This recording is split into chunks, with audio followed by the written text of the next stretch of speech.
Les 13 crânes de cristal et leur force ancestrale divulguée? Une légende urbaine, il y a de ça des milliards d'années, un peuple très puissant était présent dans votre système solaire.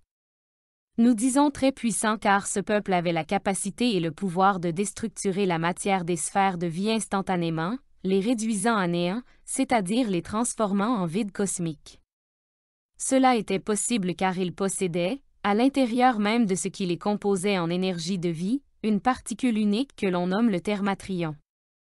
Cette particule était la seule, dans l'univers, à pouvoir effacer toute création lorsqu'elle entrait en contact direct avec un rayon vert émanant du Soleil original.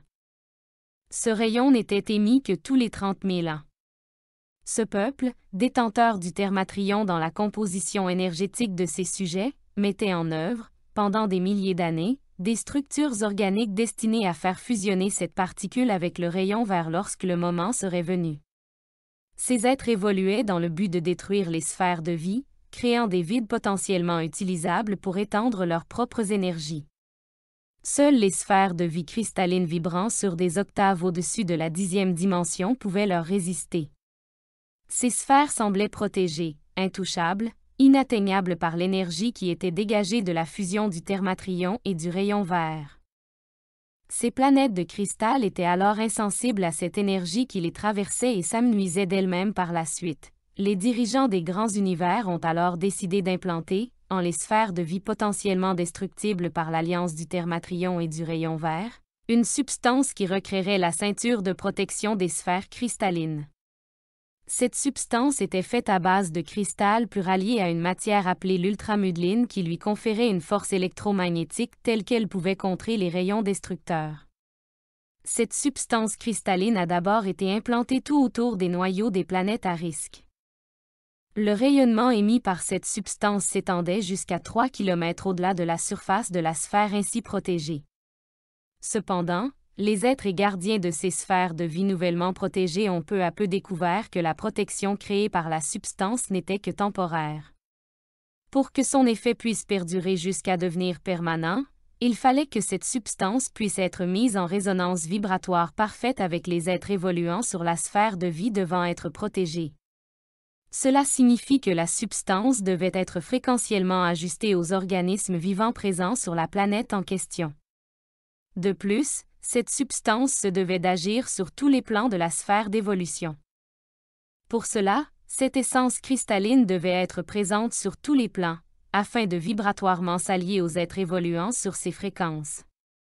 Elle a donc pris des formes multiples, allant des plus solides aux plus éthérées, pour pouvoir répandre sa puissante énergie sur tous les plans d'une même planète. Ainsi son rayonnement est devenu permanent et a pu faire face aux forces destructrices du thermatrion. Il y a de ça plusieurs millions d'années, la Terre et ses 13 plans d'évolution spécifiques a bénéficié de la présence de cette substance cristalline. Cette alliance du cristal et de l'ultramudeline a pris plusieurs formes afin d'être expansée dans tous les plans terrestres. Cela a donné naissance à la superposition d'une grille cristalline à la grille magnétique déjà en place pour votre sphère de vie de 3e dimension et à l'apparition de formes solides faites de cette substance particulière. Ces formes cristallines, au nombre de 13, se sont matérialisées d'elles-mêmes lorsque la substance cristal ultramudeline est entrée en connexion vibratoire avec votre plan physique. Ainsi ont pris forme les 13 crânes de cristal. Leur forme est née de la pulsation vibratoire de la substance cristalline interconnectée à la forme physique humaine. Ils représentaient ainsi l'alliance de la force et de la puissance de la substance cristal ultramudeline à l'humanité. La forme de crâne étant elle-même un support parfait de l'information et de l'intégration de connaissances pour les êtres humains de 3e dimension. Ces crânes ont été gardés pendant longtemps par de puissantes civilisations conscientes de leur importance et de leur place. Afin d'étendre leur puissance à toute la surface de la Terre, ils ont été disséminés à plusieurs endroits, toujours gardés et protégés. Ils sont au nombre de 13 car chacun d'eux représente l'un des plans multidimensionnels de la Terre. Il en est ainsi afin que la puissance du cristal et de l'ultramudeline puisse être interconnectée au-delà des plans existentiels des sphères de vie. Au cours du temps, leur puissance s'est avérée de plus en plus grande et des civilisations avancées ont par la suite étudié plus profondément leurs caractéristiques et leurs potentialités. En effet, la substance matière qui est cette alliance de cristal et des ultramodelines, solidifiée car incarnée en ces crânes pour être présente en troisième dimension, contient toutes les informations cosmiques depuis son incarnation, pourrait-on dire, à la surface de la Terre. Toute la connaissance de l'humanité est contenue en ces formes cristallines aux radiations extrêmement puissantes lorsque celles-ci sont activées. En effet, leur force combinée dépassant toute fréquence humainement supportable. N'était activée qu'une fois tous les 30 000 ans pour recréer cette ceinture protectrice pour la planète face à des événements pouvant être potentiellement destructeurs. Une fois tous les 30 000 ans, lorsque le rayon vert du Soleil central était diffusé et lorsque le thermatrion en sommeil entrait en action pour fusionner avec l'énergie du rayon vert et créer un rayonnement purement destructeur, les crânes de cristal, sur la Terre, étaient réunis pour être ensemble activés et pour déployer leur force. Cependant, la dernière fois que les 13 crânes ont été réunis et activés, des êtres présents sur votre Terre ont essayé de s'emparer de cette puissance. Ceux-ci avaient depuis quelque temps une mainmise sur la Terre qu'ils voulaient dominer et contrôler, voyant en celle-ci un terrain fertile à des expérimentations, dont certaines relevant du domaine génétique. À cette période, la puissance des 13 crânes de cristal a été un enjeu entre les forces destructrices et les forces de lumière. Cela a duré presque 300 ans de vos années terrestres. Une période pendant laquelle certains crânes de cristal sont passés tour à tour aux mains d'un camp puis de l'autre, pour être ensuite récupérés par plusieurs groupes ayant des ambitions souvent déviées du juste plan divin. Il y a 30 000 ans de vos années, les 13 crânes de cristal ont été réunis par des forces avides de pouvoir. Ne maîtrisant pas toutes les composantes de leur activation, ces êtres ont généré des flux d'énergie qui sont vides devenus incontrôlables et qui s'apprêtaient à détruire la planète. La seule solution pour éviter une destruction de cette sphère de vie, que les êtres de lumière autant que les forces de l'ombre avaient autant intérêt de ne pas voir détruite, était de séparer les 13 crânes. Des êtres venus des étoiles sont alors intervenus pour désactiver la puissance des crânes et les disséminer sur toute la surface de la planète, veillant à ce que chacun soit gardé et préservé pendant les 30 000 prochaines années. Jusqu'à leur prochaine réunion correspondant à une période clé pour l'évolution de l'humanité, les gardiens des crânes connaissaient leurs secrets cachés et leur histoire. Les processus d'activation de chacun des crânes ont été préservés par les civilisations les ayant approchés au fil des années terrestres, et ceux-ci sont aujourd'hui encore gardés secrets. Vous savez que vos temps sont propices à la nouvelle réunification des 13 crânes de cristal, cela a été proféré par beaucoup et les anciennes civilisations, au fur et à mesure de l'évolution de l'humanité, ont su transmettre ces informations aussi importantes pour les êtres humains de la surface de la Terre que pour ceux évoluant sur les plans subséquents. Lorsque les 13 crânes de cristal seront réunis, cela provoquera un alignement des forces cristallines depuis le centre de la Terre jusque dans son atmosphère, redéfinissant la fréquence des 3 grilles cristallines de la planète. La force déployée agira aussi sur le fonctionnement interne de l'être humain en redessinant parfaitement sa structure cristalline, contribuant ainsi à l'achèvement du processus de transformation et de transmutation de l'être humain physique. Leur puissance latente est cependant perceptible grâce à l'entremise de la substance cristalline diffusée tout autour de la planète depuis plusieurs dizaines d'années et au réveil des cristaux de feu. Tous les éléments cristallins de la Terre sont en quelque sorte les relais de l'énergie des crânes de cristal et ils leur permettent de diffuser leur puissance en sommeil jusqu'à ce qu'elle entre de nouveau en action pour la planète. Sachez que tous les crânes de cristal sont actuellement gardés par des personnes qui en ont la charge, ce sont les gardiens, et qui connaissent leurs secrets cachés. Ces secrets leur ont été transmis, de génération en génération, et seulement une dizaine de personnes sur cette terre sont conscients de cela. Les crânes sont interconnectés entre eux mais n'ont pas été réunis depuis bientôt 30 000 ans. Ils ont chacun été mis en sûreté et aucun d'entre eux n'a été physiquement en contact avec un autre. Les grandes civilisations du passé, notamment les civilisations du Soleil, ont toutes été en possession de l'un des 13 crânes de cristal. Bien que leur puissance eût été endormie depuis plusieurs milliers d'années, leur capacité à garder en mémoire les connaissances et informations stellaires, solaires et cristallines, faisait d'eux des créations extrêmement intéressantes pour ces civilisations évoluées. Représentant le support de la connaissance de l'humanité et la puissance ancestrale, le crâne de cristal a été reproduit dans du cristal terrestre à maintes reprises. Tous ces crânes en cristal, de par leur forme et leur lien avec les crânes originaux, possèdent une caractéristique qui leur est propre, celle d'ouvrir les portes d'accès aux annales akashiques de la Terre. Il s'agit d'une particularité du cristal lorsqu'il est taillé en forme de crâne. Si certains d'entre vous pensent avoir vu de leurs propres yeux l'un des 13 crânes de cristal composés de cette puissante substance cristalline ancestrale, vous serez surpris et peut-être déçus d'apprendre qu'aucun d'entre eux n'a encore été exposé en public. Ils ne pourront l'être qu'à une date bien précise, celle qui correspond à l'émission du rayon vert solaire, qui a lieu tous les 30 000 ans.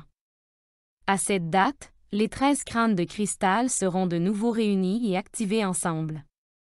Il est possible d'activer la puissance de chaque crâne sans qu'il ne soit tout réuni.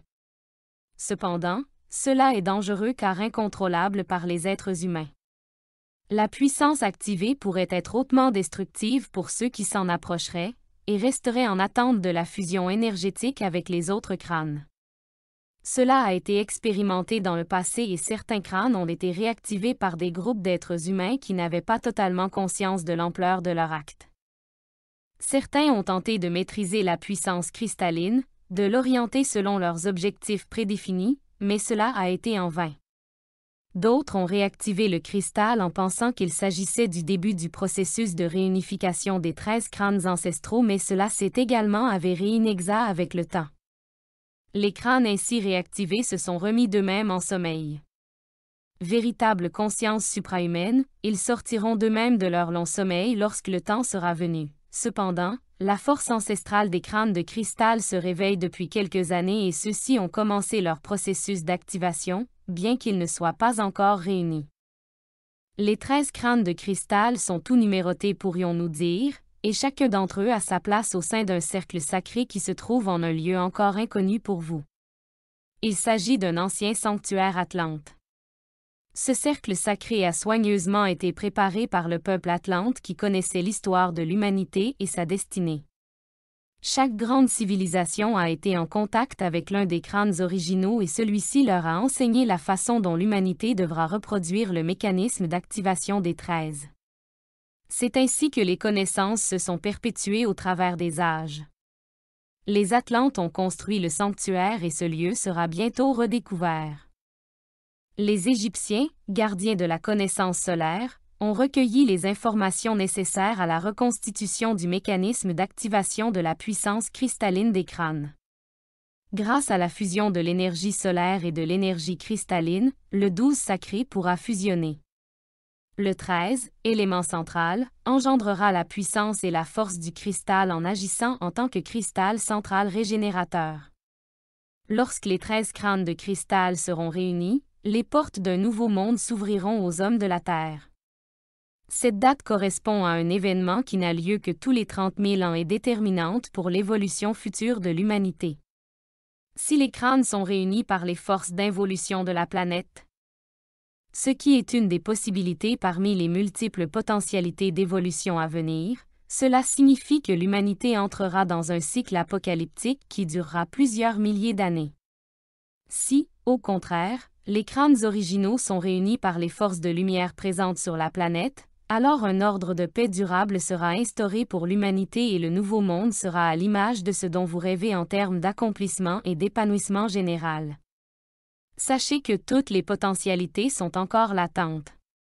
Sachez aussi que le temps tant attendu approche et qu'il est nécessaire pour chacun de vous de connaître la réalité de ce qui vous attend.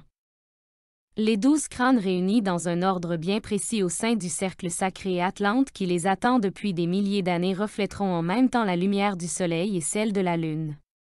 Ensemble, ils chanteront une mélodie perceptible jusque dans le cosmos et cet instant marquera l'enclenchement de l'activation finale.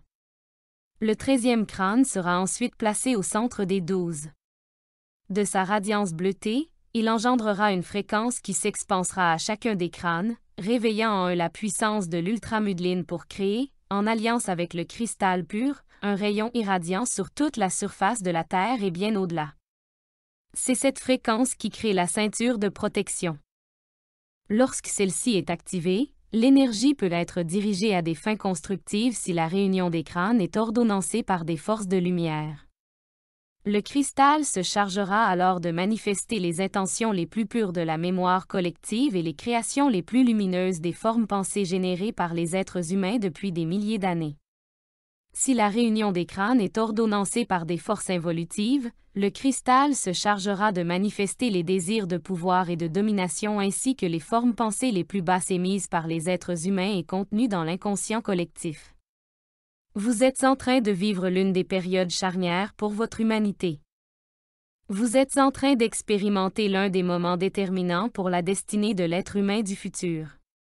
Tout ce que vous apprenez, à partir de maintenant, et tout ce que vous entreprenez, va être étroitement lié au devenir des hommes de la surface de la Terre. Vous ne pouvez plus faire marche arrière car le processus est déjà enclenché et chacun d'entre vous qui lisez ces lignes en est des éléments clés. Vous avez entre les mains les outils nécessaires à l'élaboration d'un plan d'action positif pour la planète. Que attendez-vous?